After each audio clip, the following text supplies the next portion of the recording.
से हैं, साथ ही छोटे बच्चों। देखो, आज का दिन जो है वो बहुत विशेष इसलिए है क्योंकि आज जो जेंडर आधारित यानी लिंग आधारित हिंसा यानी महिलाओं के प्रति होने वाली हिंसा, वायलेंस के लिए जो एक पखवाड़ा चला रहे थे हम, उसका समापन भी है। भारत सरकार ने हब ये एक वीमेन एम्पावरमेंट को सशक्त करने के लिए, जो कि आप देखो यहाँ राष्ट्रीय मानवाधिकार के जो क्षेत्र हैं उसमें एक बहुत महत्वपूर्ण क्षेत्र है महिला सशक्तिकरण का।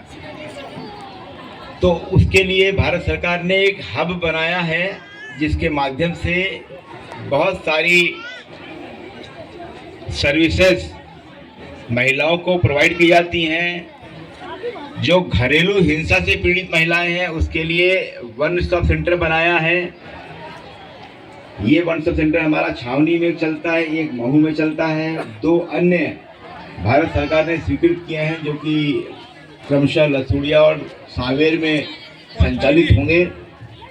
तो आप कुल मिला के ये देखिए कि भारत सरकार महिलाओं को सशक्त करने के लिए बहुत सारे काम कर रहे हैं।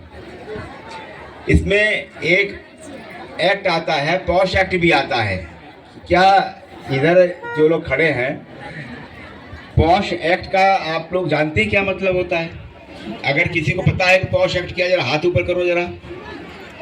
पॉश एक्ट किसी को पता है तो हाथ ऊपर करो। आप लोगों को किसी को नहीं पता पॉश एक्ट?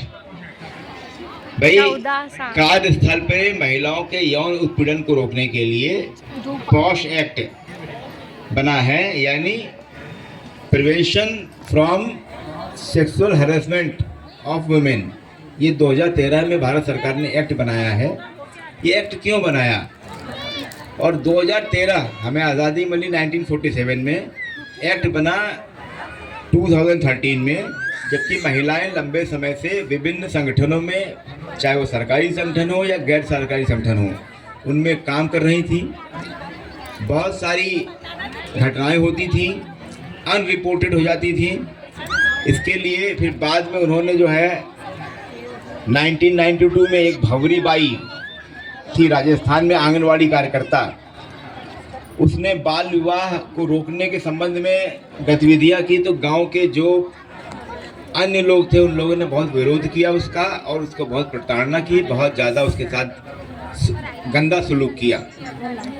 लिहाजा बहुत सारे संगठन थे जिसमें से एक प्रमुख था विशाखा, स्वयंसेवी संस्था थी, उसने उसको सपोर्ट किया, उसका केस लड़े और उसके बाद से भारत जीतने के बाद से सुप्रीम कोर्ट की गाइडलाइन दी कि साहब आप कुछ न कुछ करिए महिलाओं की सुरक्षा के लिए।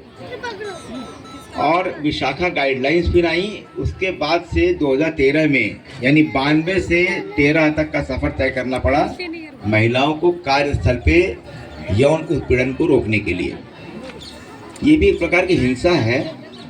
और कार्यस्थल मतलब, कार्यस्थल कोई भी हो सकता है। कार्यस्थल मतलब ऑफिस नहीं होता है। ऑफिस के साथ साथ आप जिस केंद्र पे काम करती हैं वो भी कार्यस्थल है। आपके घर अगर कोई मेड काम करने आती है तो वो भी कार्यस्थल है। कोई कंस्ट्रक्शन वर्क चल रहा है, वहाँ मजदूर काम कर रहे हैं, वो भी कार्यस्थल है। यानी कार्यस्थल की परिभाषा बहुत वाइड है। इस परिभाषा के तहत तो महिलाओं की सुरक्षा के लिए बहुत सारे कार्यक्रम समय समय पर चलाए जाते रहे। और सबसे बड़ी बात यह है कि जब तक ये बच्चे यहाँ खड़े हैं, बच्चियाँ यहाँ हैं, तो जब तक शिक्षा का प्रसार नहीं होगा तब तक आप बताएं कि इस जिले में, इंदौर जिला बहुत साफ सुथरा जिला है, 8 बार नंबर 1 पे आ चुका है, लोग पढ़े लिखे हैं, लोग प्रगतिशील हैं, लेकिन अभी भी हर साल हमको बाल विवाह होने की सूचना प्राप्त होती है। जैसे पिछले वर्ष हमें 12 सूचनाएं प्राप्त हुई। ये सूचना है, हो सकता है 12 से ज़्यादा विवाह हो रहे हैं और इनकी सूचना नहीं मिली। तो अभी भी अगर बाल विवाह हो रहे हैं तो ये मानना पड़ेगा कि हमें महिलाओं के प्रति, बच्चियों के प्रति अभी भी बहुत कुछ करना बचा है।